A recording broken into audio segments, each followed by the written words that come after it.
Olá pessoal, tudo bem? Eu estou aqui para fazer algumas videoaulas para ajudá-los, por exemplo, para a prova mensal, né? Tanto da frente 1 quanto da frente 2, ok?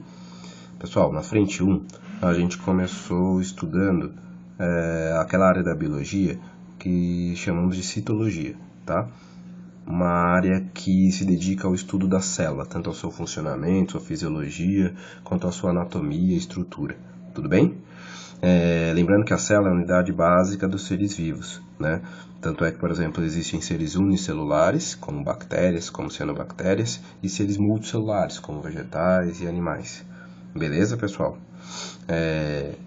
Depois a gente viu que a célula só foi possível ser observada quando se inventou o microscópio, certo? Logicamente, os microscópios datados do século XVII são muito simples, né? Não se podia ver com tanta riqueza de detalhes as estruturas celulares como no microscópio de hoje em dia, que é um microscópio eletrônico, por exemplo, de varredura.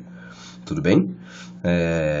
Foi nessa época possível ver algumas células vegetais, por exemplo, de cortiça, parede celular, né? Enfim, organelas citoplasmáticas maiores, inclusive. Tudo bem? Mas aquelas muito pequenas não era possível de se ver, nem moléculas, por exemplo, como o DNA. Ok? Beleza.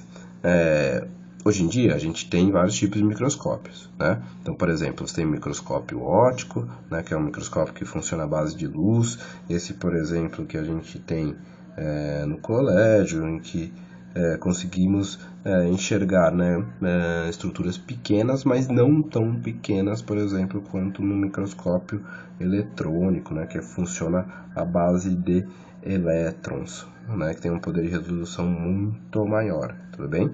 Aí eu coloquei aqui algumas imagens com relação ao microscópio eletrônico, né? Essa, por exemplo, essa colônia de bactérias aí, Escherichia coli, com uma riqueza de detalhe bem grande, né, da sua superfície, assim como esse piolho aí na imagem, que você consegue enxergar muitos detalhes da sua anatomia externa. Tudo bem, pessoal? Já o microscópio óptico, como vocês veem aí, né, tem um poder de resolução um pouco menor, mas é possível ver várias estruturas celulares. Por exemplo, nessas células aí de cebola, você consegue ver, por exemplo, a parede celular, né? Você consegue, por exemplo, ver, por exemplo, o núcleo de algumas células, né? Enfim, consegue ver, por exemplo, organelas em células vegetais, que são os cloroplastos, que são a sede da fotossíntese. Beleza, pessoal? Ótimo. Até que a gente chegou naquela discussão de diferenciar seres procariontes de eucariontes, né?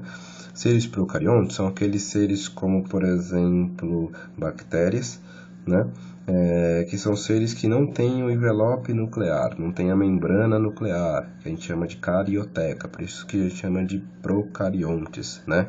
Então, todas as bactérias que pertencem, por exemplo, ao reino Monera, são seres procariontes. O reino Monera é formado por seres procariontes, né? Como as bactérias e as cianobactérias. Ótimo. Os demais reinos, por exemplo, dos seres vivos, são reinos de seres eucariontes. São seres que têm um envelope nuclear, que têm a carioteca, né? Como, por exemplo, protozoários, como, por exemplo, fungos, como, por exemplo, animais e vegetais. Tudo bem, pessoal? Tá aí, beleza? Continua na próxima videoaula, então. Um abraço.